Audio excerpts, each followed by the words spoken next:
So, Virginia, thank you so much for coming today. It's such an honor that I welcome you to Club 15. And so, to start off, can you tell us where you're located and what the mission of the Born Free Foundation is? Our main office is in the UK, in the south of England. But we have an office in Kenya because we do a lot of work in Kenya, as you probably might know, particularly in Meru National Park. And then we have two sanctuaries, one in Ethiopia and one in South Africa, on the east of South Africa, near Port Elizabeth. And these are all rescued animals that we've managed to save, really, from horrible zoos and horrible lives, quite frankly. The South African one started quite a long time ago, but I suppose for me, they're one of my favorite places to visit because we've given a better life to these victims, who were suffering nightmares in captivity, on concrete and in small cages, a lot of them, not all of them, but a lot of them. And now they've got a chance to be a little bit who they really are. They can't hunt for themselves, but they can be fed and have a happy time. What you're doing is so amazing, and it's so great that these animals are getting a second chance at life in your sanctuaries. Okay, so now take us back over 55 years ago, and when you starred in the Oscar-winning movie, Born Free, can you tell us about Elsa the lion cub and what it was like to work with the lions on the movie set? And how did this movie change you? Going right to the beginning of it, we went out there by ship with the three children that we had then, because we knew we were going to be there a very long time, which turned out to be 10 and a half months. And the first two lionesses we were introduced to gave us a little bit of a shock because they were quite middle-aged. They were about 9 and 10 years old, and they'd been ex-circus lions from Europe. So we thought, how are we going to tell the story of Adamson's and Elsa the lioness with these very large animals that we could only behave with as the trainer allowed us to? And we had to wear these leather guards on our wrists in case the lions sort of not lashed out, but went like that, and their nails caught our veins and we bled to death. I'm being a little bit dramatic now. And we had to have two little sticks like this, not to hit them with, but however we held the sticks, the lionesses understood what we wanted them to do.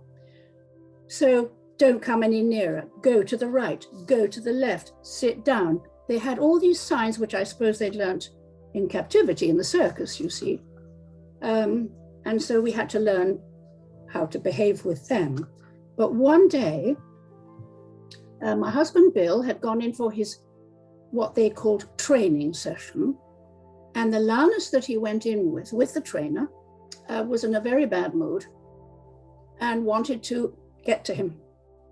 And unfortunately, they'd only made one gate in the fencing of the compound, and the lioness happened to be in the way, so he couldn't get out. So the trainer had to sort of angle herself in between the lioness and my husband, and he managed to get out. And of course, I never forget it, the producers and the director were standing outside the wire going ashen with fear, thinking they were about to lose their leading man. And, luckily, he got out, but both those lionesses then were withdrawn from all close contact, and then they had none. And that's when the lions we worked with all started to come into our lives. The first two, I won't go on too much about this because there's a list, but the first two were a brother and sister, and they were mascots of a regiment called the Scots Guards in Nairobi. And the producers heard about them, and they came up to us with their sergeant, who'd looked after them ever since they were tiny cubs. They were now about 8 months old. And he stayed with us about 10 days, 2 weeks to introduce us. Then he left and we took his place, as it were. And we used to walk with them on the plains. We used to play hide and seek, football. We used to have an amazing time with them. And Girl became one of the main lionesses to play Elsa. And we had little Elsa, who was much younger, of course. And then there was a lioness called Mara, who came from the Nairobi Animal Orphanage. And she did all the swimming scenes in the film. Because the lioness that we'd taken, girl, to do the beach work, the beach scenes, she liked the sand, she liked the beach, but she couldn't bear the sea. Luckily, we'd taken several lambs that we had to see every day because we had to keep that contact going. We'd taken them with us, and Mara adored the sea. So Go did all the walking on the beach bits, and Mara did all the swimming stuff. So that was a very good thing. And so we got to, as I say, about 5 animals, boy and girl, Mara, Ugas, who played the great, I don't know if you remember in the film, there was a scene where there was a big lion under a tree and Elsa was on top of the roof and we were driving along and she saw him and she got down from the Land Rover, went to him and they had a little fisticuff and then sort of stayed together. And he, girl and boy, at the end of the filming, when all the lions, unknown to us, had been sold to zoos and safari parks by the company, except we managed to save boy, girl, and Ugas. And they went to our greatest friend, George Adamson, who had been our inspiration and help from beginning to end. And he returned those 3 to the wild. Wow. I can't imagine working with all those lions. Those experiences you must have had would have been such unforgettable. I mean... Well, you're quite right. They are unforgettable. I didn't know it took that many lions. I mean, just to have a lion to swim in the ocean, that's really interesting. Well, particularly as she'd no idea she was going to be swimming. I mean, she didn't know what she was doing, except she saw us every day. And we didn't know that girl didn't like the water. So, so luckily she was there and she adored the sea. Yes. Okay. So now, did you have any idea at the time that the Born Free movie would inspire millions of people to get involved with wildlife conservation? And did you know that would inspire you to spend a lifetime in animal advocacy work? It wasn't quite like that. It obviously, it was a very popular film. People absolutely loved it. They love animal films, certainly in this country. They absolutely adore animal films, whether it's with people or not with people. I mean, we were deeply affected by the film, but it actually was not a lion that began our future life. It was an elephant. In 1968, which was just 2 or 3 years after we finished making Born Free, Bill, my husband, and the director of Born Free, James Hill, we'd become very good friends with him, and they decided they would like to make a little film about elephants. And it was going to be called An Elephant Called Slowly. And the name of the elephant in Swahili was Pole Pole, which means slowly, slowly. And we went out to Kenya, and we had a lovely camp, a place where we stayed in Tsavo National Park. And a wonderful couple called David and Daphne Sheldrick, the Sheldrick orphanage of elephants in Nairobi is very famous. They had 2 teenage elephants they were going to teach to go back to the wild. And little Pole Pole, we heard, she wasn't called that then. She'd been caught from the wild, from her little family, she was only 2, as a gift to London Zoo by the government. And we asked permission if we could go and see her. So we went down with David Sheldrick and we saw her. And this poor little creature was so crazy with fear. She was just rushing up and down in the compound, didn't know what to do. She was torn from her family. And I said to David, well, she's too frightened. I mean, she'll never be able to be calm enough to be in the film. And I wouldn't really want to make her less, even more nervous. He said, no, if I have her for a couple of days, I'm sure I can calm her. Which he did. She became the most adorable, wonderful creature and did everything because she wanted to. We made it fun. And at the end of the film, we asked if we could buy her, give her to the Sheldricks so she could eventually go back to the wild. And they said, oh, yes, you can buy her, but we'll have to capture another one. So we said, it was just horrendous. We said, we can't do that. We can't have another baby torn from its family. So she came to London Zoo, and I'm afraid Bill went to see her. I couldn't face it, actually. I was a bit of a coward, I must admit. So I didn't. And then one day we thought, we will go and see her. And I'm going on now about 13 years, 14 years, something like that. We went to see her, and she was walking up and down. She had a broken tusk on one side and no tusk on the other. And she was absolutely alone. And as you know, elephants are family creatures. And she was walking up and down the back of the barren compound. Not a tree, nothing in that awful elephant house at London Zoo. And we called her name. She stopped and she came and she stretched out her trunk to touch our hands. And it was heartbreaking, but what a memory, you see. They don't forget. Elephants never forget. So that's when we both started to campaign to rescue her. And I found her a place in South Africa who would take her. I found someone to take her, teach her to integrate with the wild ones. And the zoo refused. And but they said, we'll compromise. We'll send her to Whipsnade Zoo, which is the London Country Zoo, where she'll have elephant friends. So we said, well, it's better than being here. Unfortunately, they kept her standing in her traveling crate for so many hours that she collapsed. I've got this terrible photograph of her being, you know, the jack people use to mend a tire in a car. You pump it up like this. They had to jack her up onto her feet, and they got her indoors into the den, anesthetized her to examine her damaged legs, they said she had. And they then said to us, well, unfortunately, she lost the will to live, and we've put her down. And it was her death, an elephant, that started a very tiny little organization called ZooCheck. Around my dining room table here, 6 of us sat around the table and said, this is what we're going to do. We're going to start a little group, and our main work is to look at captivity. Captivity was our cause. And that's what we did, and we still do, of course, to this day. Wow. I'm sorry, it's rather a long story. It's a great story. I have a very special place in my heart for elephants. I mean, do you? Yes, Club 15 is actually named after elephants because every 15 minutes an elephant is killed for its tusk. So that's why it's called Club 15.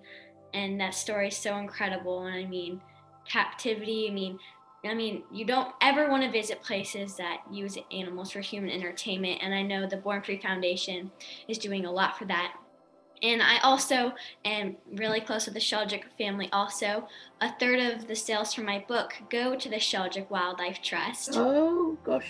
I've been to the Sheldrick Wildlife Trust quite a few times. I've visited their elephants, and they're doing so much work. So. Oh, they do. They're really the sort of leading group, I think, on elephants, because they're focused mainly on elephants, really. Yes. The legacy that Daphne Sheldrick and David, her husband, left is just amazing, because they were very well known before she finally passed away. And she and I were actually very close friends, which was lovely. Okay, so now let's talk more about now. So now it's up to my generation to carry out your legacy. I mean, every 15 minutes, an elephant is killed for its tusks. Every 8 hours, a rhino is killed for its horn. Penguins are killed by the millions every year. Lions and tigers and monkeys are kept in captivity. So now, can you give an example of how the Born Free Foundation is working to keep wildlife wild through the following campaigns? So can you give an example about ending trophy hunting? Oh, trophy hunting is one of my greatest nightmares. There is no real feeling for the animal at all from birth to death. How can there be real feeling when you remove a cub from its mother when it's only a few days old so that a paying visitor can bottle feed it? Once that's done and the little ones grown bigger, and they can go for walks and pay to have a lovely walk in the bush with the more grown-up lioness and the or lion and the attendant, the keeper, whatever they call them. And then finally, when they're big, they go into these very, very large fenced areas, as you obviously know. The fencing is so far away, no one realizes the fence, and people pay huge amounts of money to go and kill a trophy so they can have the head on the wall or the skin on the floor. And all these visitors come from far and wide, all over the world, and pay a lot of money. And there is no escape for that animal, because if the guest isn't a terribly good shot and either wounds it or misses or whatever, the white hunter who's standing just here will do it. So he's guaranteed a dead animal, which he can then use. He can use the skin, he can use the head and mount it on the wall. He can do whatever he wants with it. He's got his trophy. And I am 100% against this cruel exploitation of an innocent creature. But I have to say, we learned only a few weeks ago that one of the ministers in the South African government, a woman, apparently is also very against trophy hunting. So if somebody in government has that strong feeling, there is, across everything, a little bit of hope that it may happen, that it will be banned, and no one will cheer louder than me. It just has to happen. It's so inhumane. I don't know how anyone could do that to any creature. It's really crazy to think that people just want to go to kill animals so they can have the head on the wall. It's just so crazy to think. But I mean, people are starting to realize that, it's wrong. So there is hope for these animals. There is, but of course it does happen also to tigers in the Far East. They keep them in these, concrete pens really, and they're bred for skins and body parts. That's what happens if you're a tiger. So not always, but if you're an unfortunate tiger, that's what happens. Yes, and I mean, it's really up to my generation to stop this. So what can kids do to help in trophy hunting? Raise your voice. Raise your voice. You are I have to say, you are the hope for the future, young people, because so many grown-ups have made such a mess of everything, because it's all about money and about self and about being important. It isn't. It's about leading a decent life, making other people happy, and allowing other creatures to lead a decent life and be happy and be who they truly are. And I'm absolutely overjoyed that there are so many young people now speaking out. There are in this country as well as in the States. And it's thrilling for an old person like me, to know that there's hope because of you. You are the hope. And I know you'll win because you won't give in. Yes, it's definitely up to my generation. I believe that every kid is born with a natural love for animals, and we just have to turn it into advocacy. So it really is up to my generation. Absolutely right. And I mean, I don't understand really how people can have, pets at home, little doggies or a pony, and they love them and they look after them. They don't kill them. They don't slaughter them unless they're cruel and beastly. They love them. They care for them. Why would you want to do hurt to a wild animal? When it's defenseless, it doesn't know humans or enemies until they're shot by one, half the time. Or hunting, for example. Fox hunting here, I'm not a great advocate of that either, I have to say. Yes, okay, so I know Born Free Foundation is doing lots of other things, so can you give an example of how the Born Free Foundation is stopping wild animals from being caged and kept as pets? Oh, kept as pets. Well, that's imprisonment, isn't it? It's the gratification for the human being. It's nothing to do, I'm not saying they necessarily will be unkind to their pet wild animal, but it's totally inappropriate and can be very cruel, probably unintentionally, but nevertheless. That's why I'm such a fantastic supporter of Born Free USA's primate sanctuary, where they have over 400 rescued monkeys of all kinds. I have been there with Will, my son. We spent a fantastic day there. And I shall never forget, we went there, and then we went through this huge area where the monkeys were all just wandering about, sitting down, playing, sleeping, free. And they'd come. There were one or two really shocking stories about how one story was about this beautiful, I can't quite remember if it was a vervet or a baboon, I can't remember, but it doesn't really matter at this minute. It was kept in the basement in a cage. So, and was sort of brought out, you know, when the owner sort of felt like it. And so it didn't have a life at all. And here, all these wonderful monkeys, it seemed they'd forgiven those humans because those humans had been replaced by others that really loved them, really cared for them, and wanted them to be as wild and free as possible. Not ever totally wild and free, but at least able to walk about and make friends of their own kind. And I think that place, I would hope that, you know, my hope for the future for primates is that all primates in captivity no longer live in captivity, that it's banned forever for any private person, zoo or whatever, no primates. Our nearest relative, you're going to lock your father up or your mummy in a cage for the rest of her or his life? We are related. And even if we're not, if it's an elephant or a tiger or a bird in a cage, which is something else I'm madly hate, how dare we? How dare we abuse and subjugate these creatures who have such depth of feeling, family bonds, birds that fly, never able to use their wings. It's, I don't know what the matter is with us, actually. Thank God for you. That's what I say.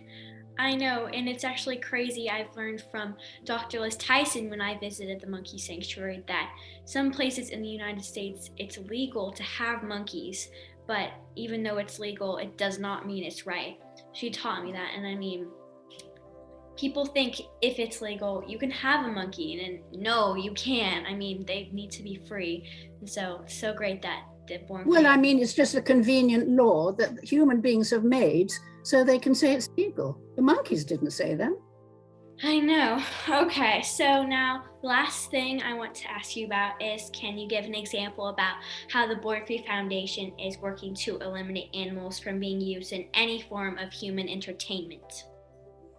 Entertainment. Well, that's even more complicated because there are many nations who don't see anything wrong with it because some human beings think they should be in control, that they can dominate, they can make an animal do what it likes, what they like. Luckily, that we don't have any wild animals in circuses here in this country. We fought for that for many, many years, and finally, there are no wild animals in circuses here now, which is such a relief. There should, well, I think circuses should just be for acrobats and clowns and fun things. There are so many fearful pictures of an elephant, once it's done its tricks in the ring, led to its miserable sort of dark cell with no window even, and that's where it spends its time. I saw a picture only yesterday. There was an elephant shackled forefoot and back foot on the same side, could never move, actually, no window in a dark cell.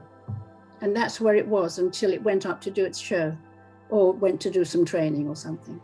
And I think that's criminal, actually. I don't think anyone should be allowed to keep any living creature like that. So circuses with people, if the people want to do it, fine.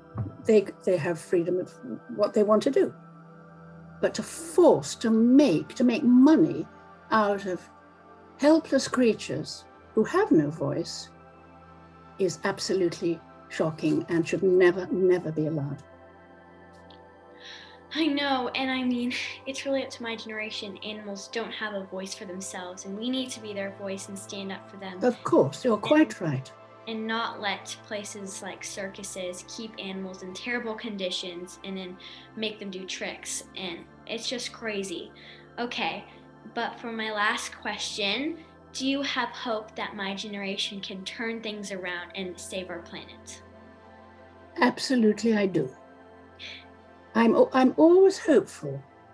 I suppose I am an optimist because I believe that evil and negative things must never win. I believe goodness must win in the end, kindness. What you do from your heart. It's more about what you do from your heart and your feelings and less about the calculation of your mind, weighing one thing up against another. If it's your heart, you're not weighing anything up. You know what you feel. You know that elephant, that bird, that tiger shouldn't be like that. It's not something you've worked out in your brain, you just know it. It's a gut feeling. And I absolutely know that in America, here, there are young people all over the world who feel that. I think a lot of young people are ashamed of how the grown-ups think that they can keep animals in this sort of way. And good for all the children and the young people. And you see, you've got your own group already, haven't you? So, Yeah. How many have you got on your group? Well, so my organization is Kids Can Save Animals, and I sell my book called Let's Go on Safari, and I've raised around $15,000 for my organizations. And I also work a lot with schools in educating kids. I flew Michelle over. She is my co-author. She's a safari guide in Africa, and we spoke to schools in New York, in California, here in Austin where I live, and educating them, it's not okay to keep animals as a pet, and poaching, we need to end poaching. And so I really do lots of work with kids because I believe if we educate them now to save wildlife and wild spaces, that they'll grow up to be an animal advocate. Lovely. I watched your chat with Eric, and Eric Dinnerstein. That made me really looking forward to talking with you today. I'm afraid I've rather chatted on and on. I haven't asked enough about you. It's okay. I mean, you are doing so many amazing things. I mean, thank you. You're helping all these amazing different causes, and now it's up to my generation to take your legacy and keep fighting for what we believe in. So thank you so much for joining Club 15 today. It was great getting to know everything you're doing. Thank you so much for inviting me.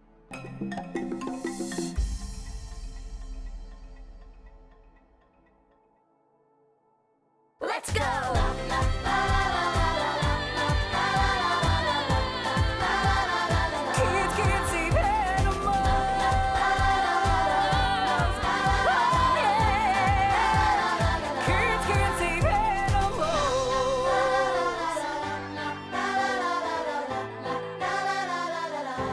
Advocacy has no age limit.